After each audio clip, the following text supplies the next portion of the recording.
I enjoyed my re-listen of this audiobook so much. I originally read this book when it first came out and I did the audio then, so I was just able to go back to my Audible purchase and re-listen, and I'm about to watch the movie and I'm really worried because I loved the re-listen so much. I'm really worried that they're going to butcher it in the film, but we shall see. Welcome to another book versus movie. Welcome back, or if you're new here, welcome. My name is Katrina and I make bookish content here on this channel at least twice a week, and then movie reviews or book to movie content here at the weekend, although sometimes you get some extra book to movie content here in the week. All of my social links are in the description box below, including my blog and my Goodreads, where I do have a full review of this book, and so you can keep up with my reading in between times. Yes, today we are going to be talking about How to Build a Girl by Caitlin Moran. I am about to put the Blu-ray that I borrowed from the library on and watch it and find out. As always with a book to movie review, it is going to be spoiler free from me.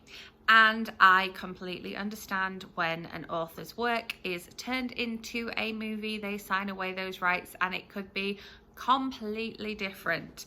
I just love looking at the differences and the similarities and discussing them here with you. I will leave a playlist of my book to movie videos up here in case you have missed any, or this isn't your genre that you want to watch in today. I have various different book to movie adaptations that I have talked about here on this channel, and this is one of my favorite kind of videos to make for you. So I'm gonna go watch the film and I will be back to share my thoughts with you. Okay, I have changed outfits since I last saw you because it's cold, so I wanted to put a sweater on. Okay. The first thing that you need to get over when you are watching this adaptation is the accents. So obviously on the whole, most accents are fine, but unfortunately, Beanie Feldstein, love her, love everything she's in. She was like one of the best parts of Lady Bird for me, but she cannot maintain a Brummie accent at all. And I know that in the book, Johanna, when she becomes Dolly Wilde, does like change her accent to make it more like estuary English, and that's fine, but yeah. And then you got Chris O'Dowd doing this weird accent as well. He could have just done his own accent, but you got him doing this like weird one. So once you get past listening to the accents, when Beanie's talking and she switches accents according who she's talking to, which I do as well, but nobody's paying me to be an actress. So, you know, when I'm talking to people here, my accent sounds different. My accent sounds different once I've spoken to my friend on the phone, and then I live with somebody who has a different accent, and it's like, okay, fair enough, but I'm not being paid to be an actress. So we'll get that elephant out the room, or, you know, bring him into the room, whichever way around it works. The accents aren't great, and that is very, very jarring to begin with, but once you kind of go, I can't think about the accents, we're just going with it, it's okay. It's interesting because one of the things that I really love about the book is all the pop culture references. There's a lot of like Star Wars references in there. It talks about television and music of the time, and obviously because the film is going out to a worldwide audience, although the book was released worldwide, I didn't read the American version of the book, I only read the British version of the book. Some of the stuff from there just isn't in there, and it's some of those like little throwaway comments, like, you know, Luke destroying the Death Star and then shoving the Death Star back inside himself when she's talking about dealing with a giant penis for the first time.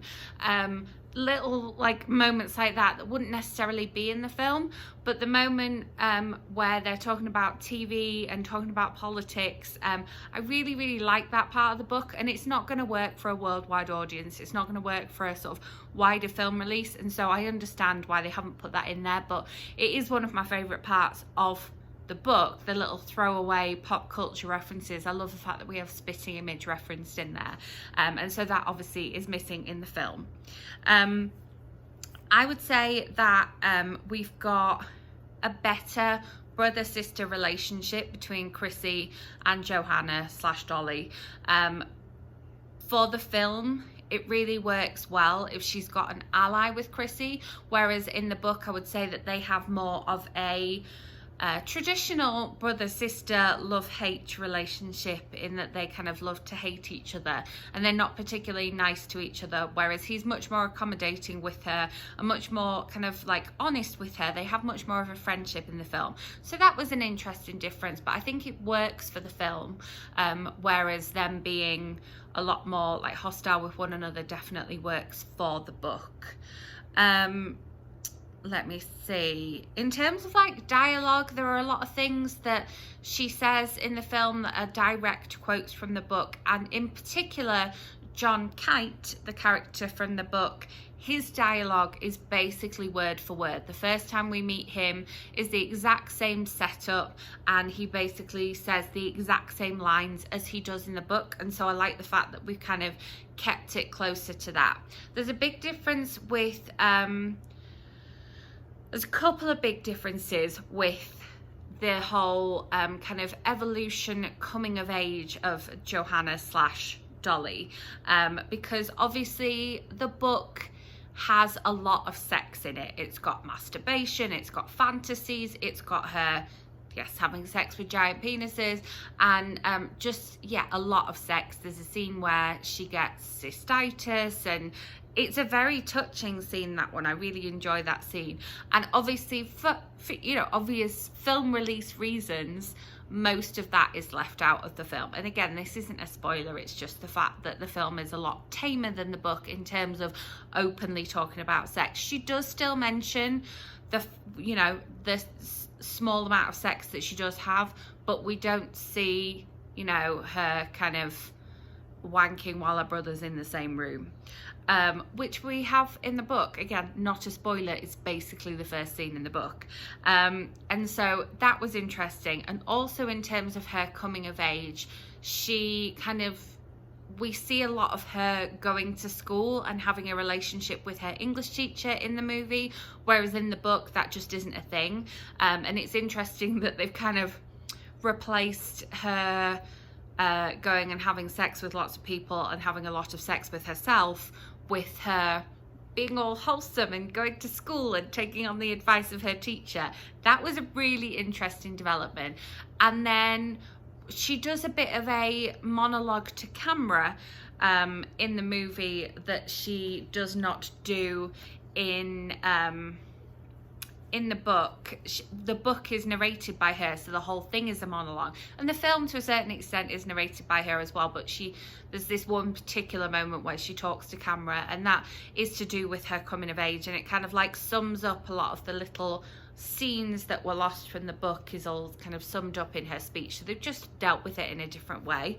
And then we have her talking to her like idols pictures on the wall. So she's got like Sylvia Plath, Elizabeth Taylor, various other people who are all played by interesting celebrities. So there's nice little like Easter eggs to look for there, seeing who is playing the part of the little photograph of Elizabeth Taylor and who is playing the part of Jo March, for example. Something to look out for there if you are going to watch the film.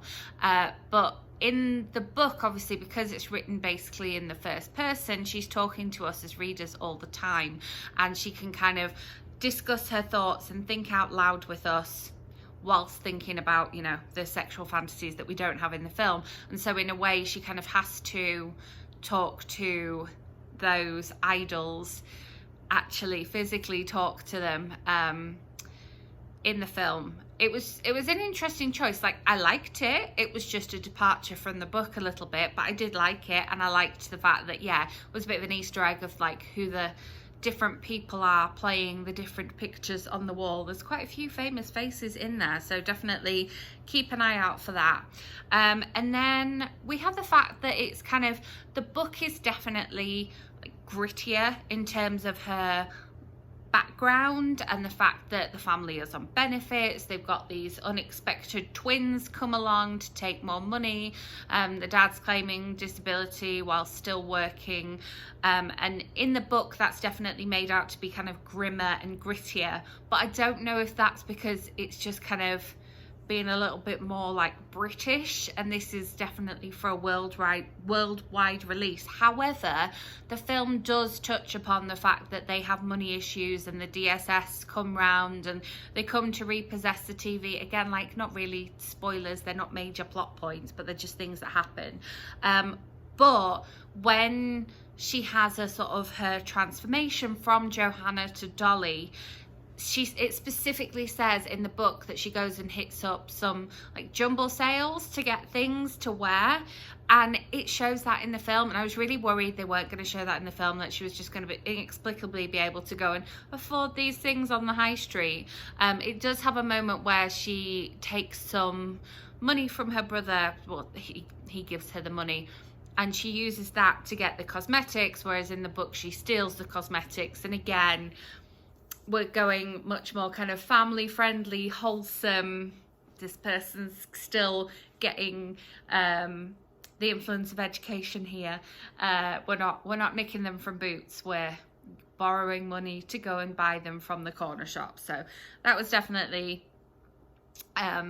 a little bit of a difference, but I like the fact that they still kind of covered the fact that she's not the wealthiest person, and there's references throughout to her being like a bit of rough for some people, and she's like, well, no, actually you're my bit of posh. And again, that's like word for word very similar in the book, but not telling you where that is because that would be a spoiler.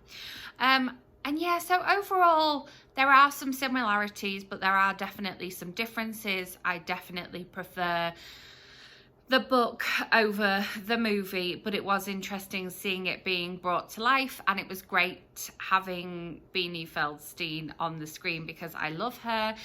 And my big takeaway from the movie is that I want all of Dolly Wilde's outfits. You know, Johanna's outfits I will leave, in particular the like corduroy dungarees that she wears at the very end of the film.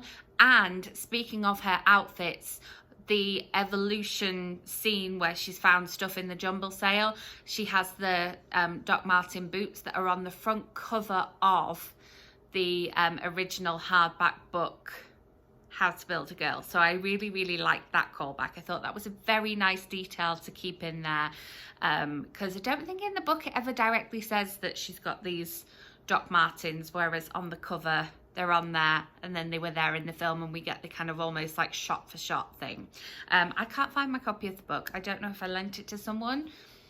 Yeah, do you have it? Did I give it to you? I don't know.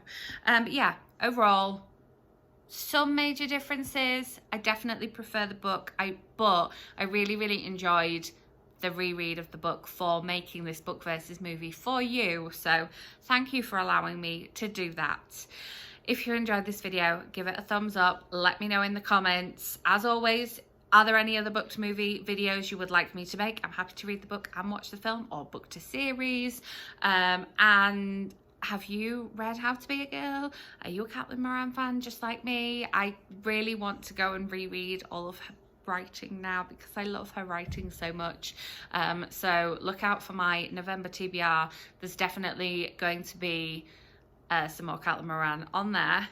With that being said, make sure you subscribe and hit that notification bell because my November TBR will be coming up and you're not going to want to miss it. Yeah, thank you so much for watching. I will see you with my next video soon.